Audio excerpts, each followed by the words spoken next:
പുതിയൊരു വീഡിയോയിലേക്ക് എല്ലാവർക്കും സ്വാഗതം.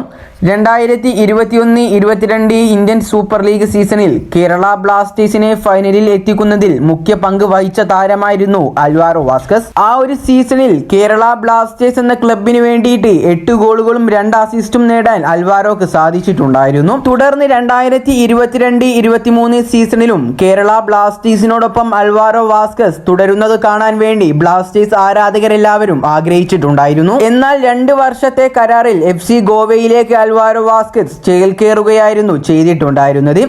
എന്നാൽ ബ്ലാസ്റ്റേഴ്സിലെ ആ ഒരു മികവ് ഗോവയിൽ പുറത്തെടുക്കാൻ അദ്ദേഹത്തിന് സാധിച്ചിട്ടുണ്ടായിരുന്നില്ല. തുടർന്ന് ഗോവയോടും വിട പറഞ്ഞ അൽവാരോ പിന്നീട് സ്പെയിനിലെ 3rd ഡിവിഷൻ ക്ലബായ SD പോൺഫെറാഡിനക്ക് വേണ്ടിയായിരുന്നു പന്ത് തട്ടിയിട്ടുണ്ടായിരുന്നത്. ഇപ്പോൾ പുറത്തുവരുന്ന റിപ്പോർട്ടുകൾ പ്രകാരം സ്പാനിഷ് ക്ലബുമായുള്ള അൽവാരോ വാസ്കസിന്റെ കരാർ താരം അവസാനിപ്പിച്ചു എന്നാണ് അറിയാൻ സാധിക്കുന്നത്. ജനുവരി 1-ാം തീയതി മുതൽ അൽവാരോ വാസ്കസ് ഫ്രീ ഏജന്റായി മാറുന്നതാണ്.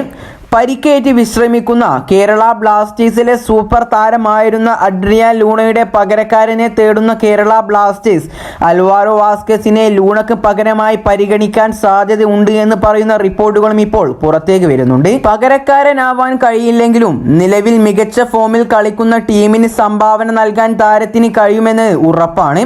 ബ്ലാസ്റ്റേഴ്സിനെ നന്നായി അറിയാവുന്ന താരം തന്നെയാണ് അൽവാരോ വാസ്കസ്.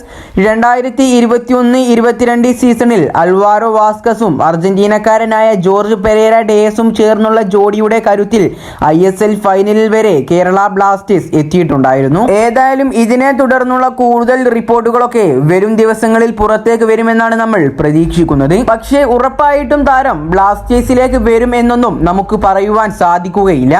കാരണം കഴിഞ്ഞ ദിവസത്തെ റിപ്പോർട്ടുകൾ അനുസരിച്ച് ലൂണക്ക് പകരം കേരള ബ്ലാസ്റ്റേഴ്സ് സ്വന്തമാക്കുന്ന താരം ISL എക്സ്പീരിയൻസ് ഇല്ലാത്ത താരത്തെയാണ് എന്ന് നമുക്ക് അറിയാൻ സാധിച്ചിട്ടുണ്ടായിരുന്നു. കൂടുതൽ വാർത്തകൾക്ക് വേണ്ടി നമുക്ക് കാത്തിരിക്കാം. വീഡിയോ അവസാനിപ്പിക്കുന്നതിന് മുമ്പായി ഇതുപോലുള്ള കേരള ബ്ലാസ്റ്റേഴ്സിനെ സംബന്ധിച്ചുള്ള വാർത്തകൾക്കും വിശേഷങ്ങൾക്കും വേണ്ടി ഈ ചാനൽ മറക്കാതെ സബ്സ്ക്രൈബ് ചെയ്തു വെക്കാൻ കൂടി ശ്രമിക്കുക. അപ്പോൾ അടുത്തൊരു അപ്ഡേറ്റുമായി വീണ്ടും വരാം. Good bye.